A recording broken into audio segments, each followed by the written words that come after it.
Number one, Senate has a duty to consider budget review and outlook paper.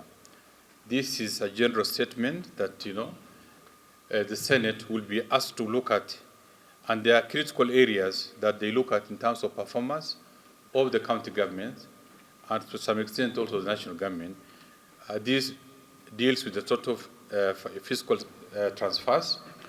They consider the total fiscal transfers to county government, the overall fiscal performance, the performance of the county government own source revenue, how is the absorption rate, the compliance with the fiscal responsibility principle.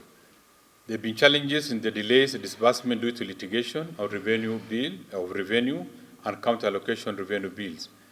This has been a very difficult area in as far as getting the two houses to agree in what goes to the counties has not been very easy. The two houses have had serious challenges, and we've also had cases where, as you can see, sometimes, not of course no senator, but in the public, we argue out of ignorance.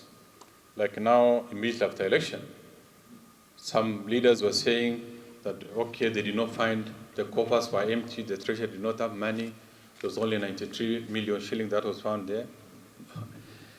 And we find it very, really, I don't know whether sympathize with the situation, because there's a lot of ignorance about it. Government does not collect money, stores in one place, keeps for 1 month, and then distribute after 1 month or after 1 year. We raise revenue on daily basis, and we fund government on daily basis. And there are also then there are competing needs.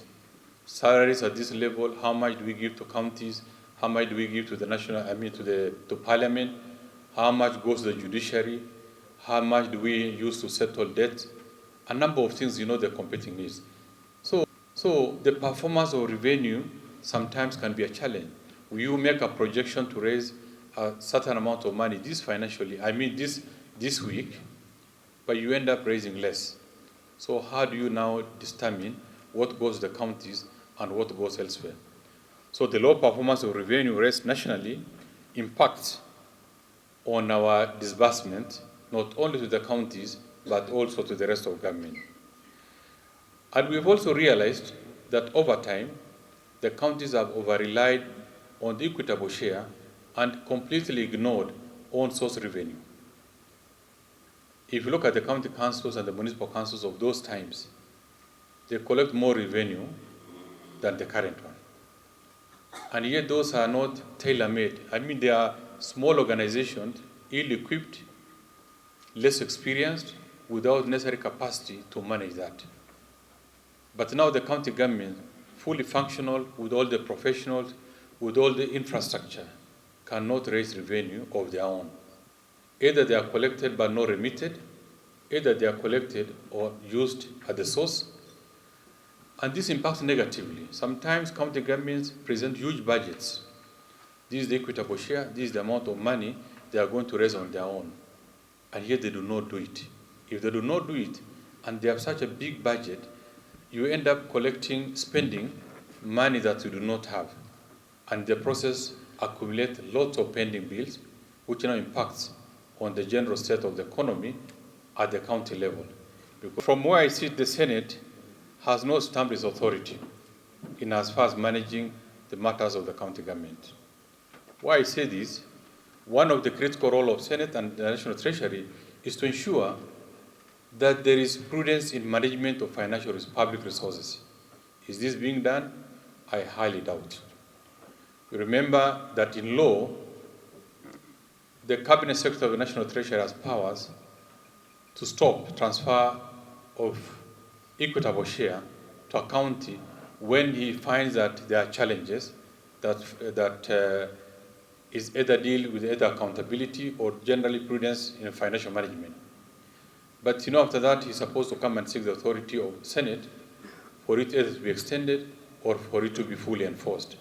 We tried it. When I was new in the National Treasury, I tried it. The National Assembly cooperated with us, but unfortunately, it did not see the light of the day in Senate.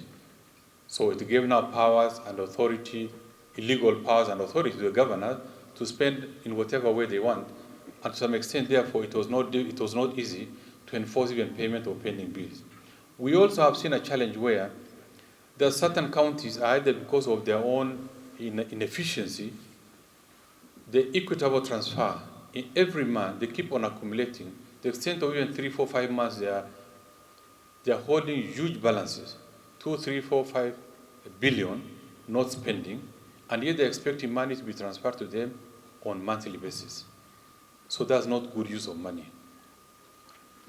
The county government, and I can confidently say also, I am not sure whether what we see in the Auditor General's report reflects the situation on the ground. We see clean records in as far as many counties are concerned, when in real sense, because we all come from these counties, the situation is very bad. The projects that were said to have been implemented, they actually exist only on paper.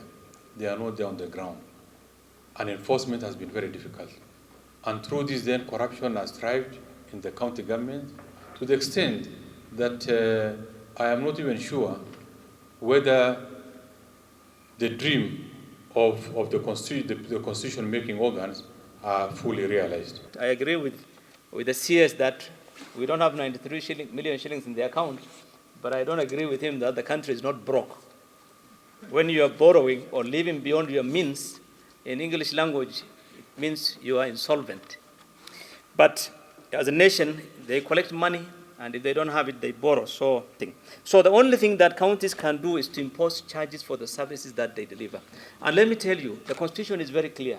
The last item on that, section 1209, Article 210, it says the taxation and other revenue-raising measures over counties shall not be exercised in a way that prejudices national economic policies or economic activities across county boundaries and the national mobility of goods and services. And let me tell you, because of this, in 2020, a lot of tribes trying to tell counties, please don't tax people on everything. Don't charge people on everything.